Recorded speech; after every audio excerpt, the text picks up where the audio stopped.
We've got the Philadelphia Eagles heading to Kansas City to take on the Chiefs as 2.5-point dogs. The total is set at 45.5. This is Showdown coverage brought to you by SharpFootballAnalysis.com. I'm your host, Adam Wilde, and before we go over to DraftKings, let me remind you to use promo code ANGLES to get 15% off site-wide at SharpFootballAnalysis.com. That is promo code ANGLES. Let's hop into the slate. So I told you last time that we got together that we had made it. We had finally got to the run of good games. Now we have a fantastic game to watch, but we have a headache of a game to build. And there's a couple reasons for that. One, usually if you don't have a firm lean on a team, then you just listen to Vegas and say, all right, well, I'm going to stack the 2.5-point home favorite. That would be the Chiefs. The difficulty here is that we don't know how much of that 2.5 points is because the Chiefs are at home. It could be the entire 2.5 points. I know over the last couple of years that Vegas has done away with just giving the generic 3 points to the home team. And they have kind of established a list of teams who do get kind of points towards the spread and teams that don't. If any team gets points towards the spread because of their home advantage, it would be the Chiefs in Arrowhead. So that's definitely a big factor.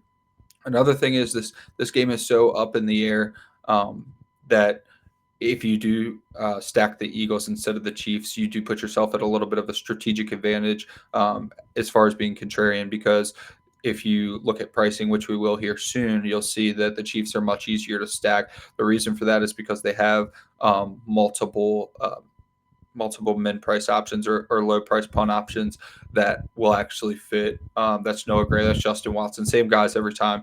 Chiefs 5x1s are if any team if anyone's running 5x1s, it's going to be on a Chiefs slate, right? Anyone, even the most risk adverse people are running 5x1s on any Chiefs slate, and that's because you always have Justin Watson, you always have Noah Gray.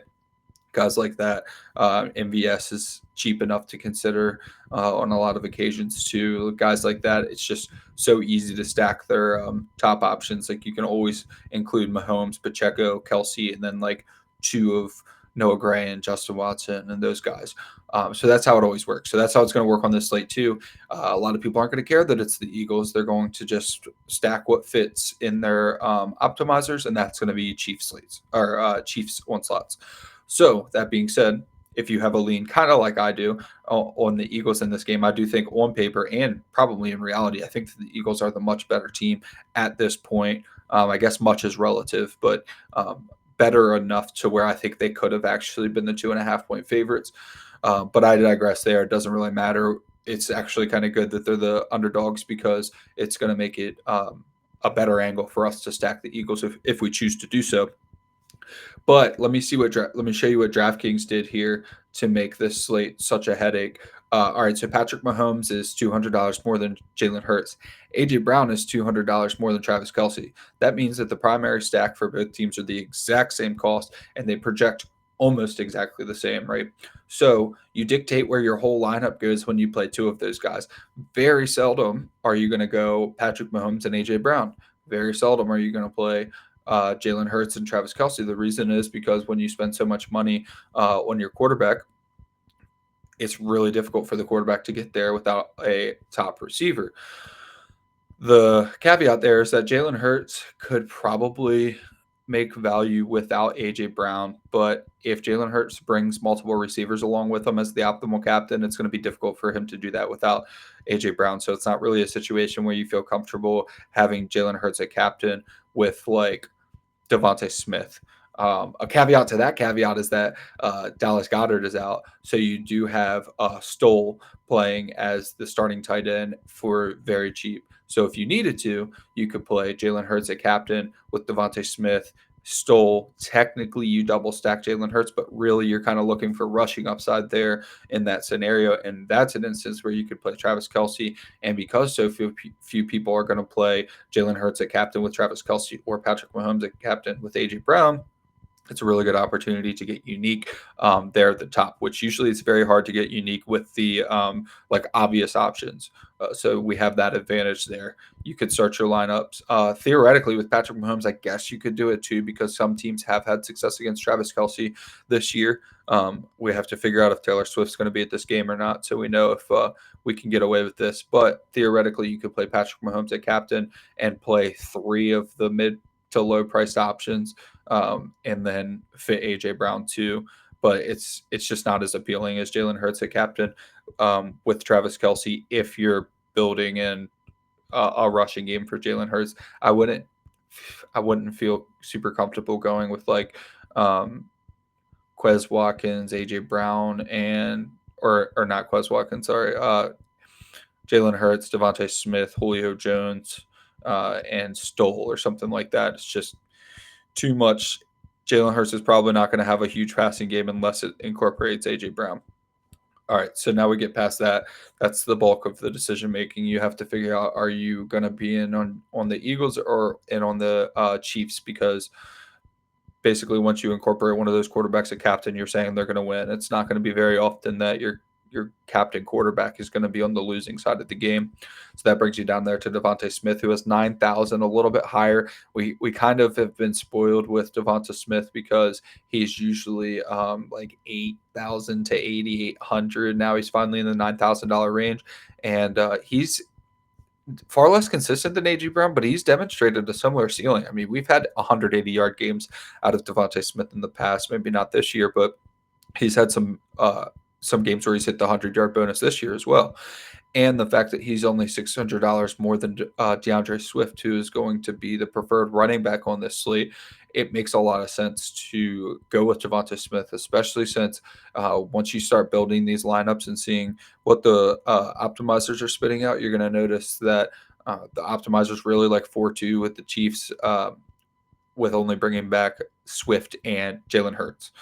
So instead of bringing back Swift and Jalen Hurts, you could bring back DaVonta Smith and Jalen Hurts and get a little bit contrarian there as well. Swift is going to get the most touches of either back between Swift and Pacheco, and he's also got some more receiving upside. So DeAndre Swift is one of my favorite plays of the slate because he is game script independent.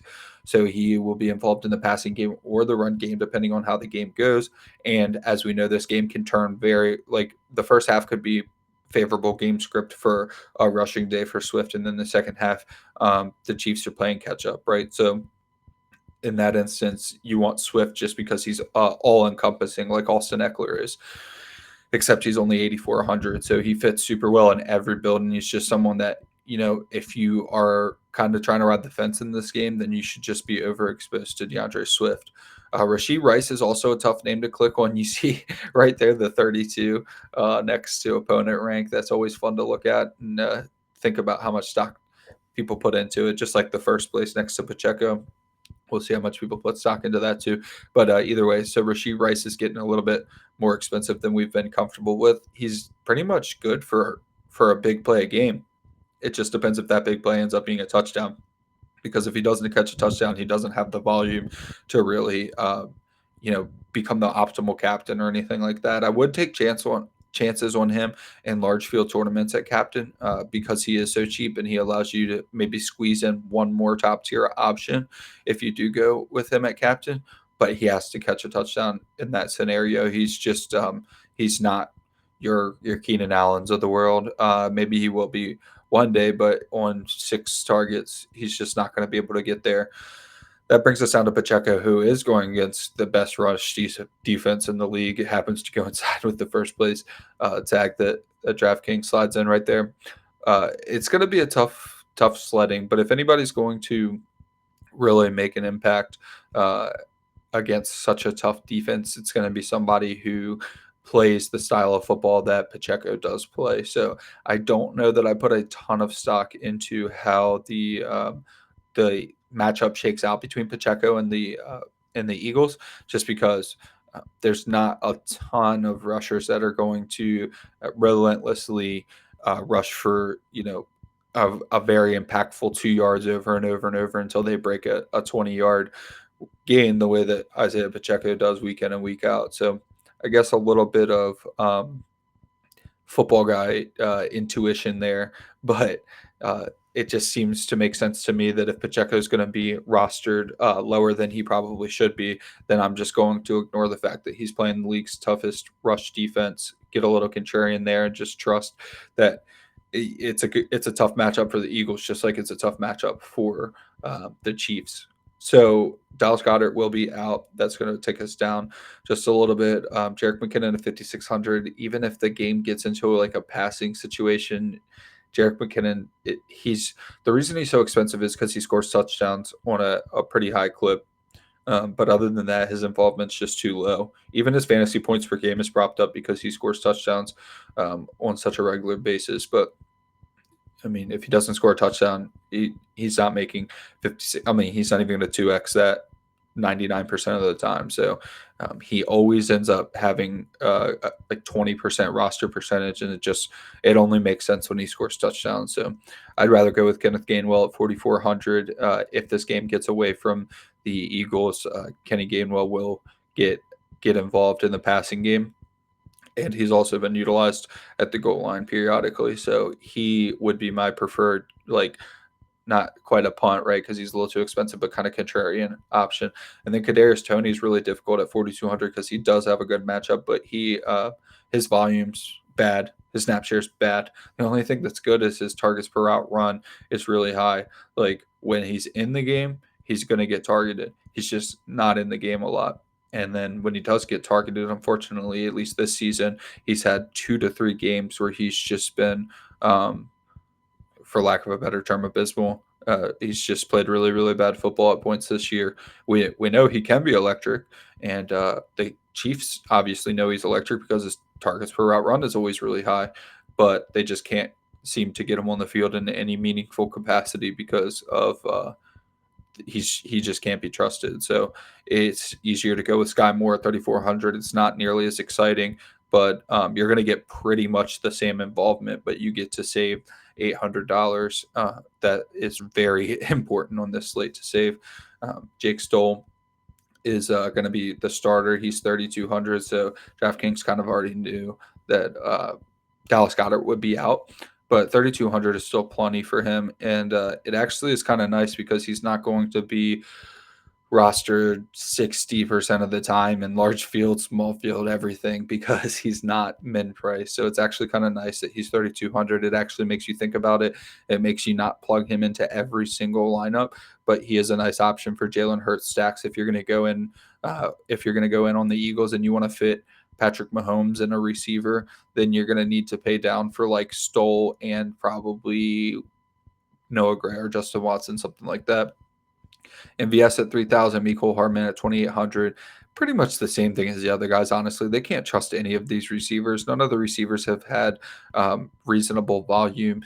You can tell because behind Rice, all of the snap shares are pretty much the same. They're all getting like 30 to 40% snap share, and it's really just the Chiefs saying, look, we're 10, 11 weeks into the season, and we still don't have a wide receiver rotation because none of them can step up. None of them can separate themselves. So this is another reason, like if you're playing 150 max and you're all in on the Chiefs and you're like, hey, I'm only going to run Chiefs 4x2s and 5x1s, fine. That's good because you can just cycle through all of these receivers that, you can't trust. It's literally a dart throw.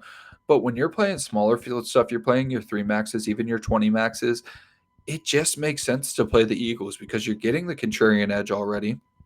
And then you get to basically play the easier. I mean, you give yourself an easier time.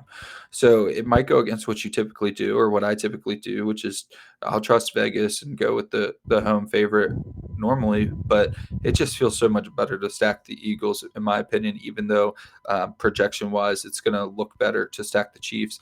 It brings us down to Julio Jones, Justin Watson. Justin Watson's going to be super popular. He always is. By super popular, that's relative for a $2,400 player. He's going to be 20%, 30%, something like that on a pretty consistent basis, on small field, midfield, large field. But Julio Jones there at 2,600 has gotten a little bit more involved, maybe a little bit biased because my first bank of the year came with that Julio Jones touchdown when I didn't even know he wore the number 80. But I do think that he's a nice nice option over Watson, who's going to be, probably 2 or 3x Jones's roster percentage and has pretty much the same viability. Last player is always okay. I guess Zacchaeus is worth mentioning too because he and Jones have been splitting the wide receiver 3 duties, but maybe they're saving Jones for the playoffs, and that would be a viable option. So maybe Zacchaeus' snap share doesn't go down, but I could definitely see Julio Jones ramping up his participation and Zacchaeus dropping down. It does help that Zacchaeus is half the price of Jones, so he's still viable too. Even in midfield stuff, 20 max Zacchaeus is viable, but Noah Gray at 1,800 is like Noah Gray's been my favorite player under 1K for like 3 years, but then he got up to 3K for a while this season. Now he's back down to 1,800, and I'm back on the bandwagon. So I'll have some exposure to Gray. The thing that I would try not to do on this slate, and I know we're running out of time to actually build, but the thing I would try not to do is multiple punt plays. For one, it almost never works. For two, on this slate, almost every Chiefs build includes multiple punt plays. So if you just don't include multiple punt plays, but you still put together quality lineups, you put yourself in a situation where you're getting unique, but you're also building stronger lineups with better floors. So if you don't start your lineup with Olamide Zacchaeus and Noah Gray, then you give yourself probably a better floor, but you also create a unique lineup just by not going with 2 punts, because most lineups are going to have to include 2 punts. So let's go ahead and try to get a build together before we run out of time. If you start with Jalen Hurts and Patrick Mahomes, you put yourself in a tough spot because now you probably want A.J. Brown still. So let's just go here and see what happens. Immediately, I'm going to go down to like Stoll and probably go down to Zacchaeus. All right, that feels good. And then we have 7,700, so we could go, ooh, that's fantastic. I actually love this. So you leave 300 on the table. All right, so let's talk through this one. We have Jalen Hurts at captain, Patrick Mahomes, A.J. Brown, Jack Stoll, Olamide Zacchaeus, Rashee Rice. You leave 300 on the table. So I'm not considering Stoll a punt, even though he's only 3,200. He's the starting tight end. He's going to play most of the snaps. He's probably good for 4 to 5 targets, something like that. So I'm fine with that. Pairing Patrick Mahomes with Rashee Rice feels fantastic because you're still getting decent exposure to the Chiefs passing game, and he's the only other viable receiver outside of Travis Kelce. I mean, the only projectable receiver outside of Travis Kelce is Rashee Rice by a lot, right? So you're still getting a good chunk of the receiving game without paying for Travis Kelce because you can't. The only thing that doesn't feel great, of course, is Olamide Zacchaeus. If you wanted to run a 3x3 here, I bet you could fit Noah Gray. I have to look. I think Gray was 1,800. So, yeah, I think you're kind of stuck with Zacchaeus here. So unless you go with 2 punt options, like you could go Noah Gray and Skyy Moore or something like that. But I don't typically like to single stack my quarterback, even if it's a situation where it's Jalen Hurts and he could rush for 2 touchdowns. I just typically don't do that. So we'll just stick around this lineup and kind of mix and match here. But I will say this is a great way to show that if you don't just automatically throw in 2 punt plays, you will create a viable lineup that has a solid floor. I mean, I bet you this lineup projects very well. And you still have a good bit of a ceiling if Rashee Rice catches a touchdown. Maybe Olamide Zacchaeus only needs 1, 2 to get there, right? Jack Stoll has a decent game, and then A.J. Brown has a huge game. Like this lineup easily gets there, and you didn't sacrifice a lot of floor by trying to fit in, one more expensive player like Pacheco or Swift. So that's going to do it for this episode of Showdown Analysis, brought to you by SharpFootballAnalysis.com. I'm your host, Adam Wilde, and I will catch y'all next week. Peace.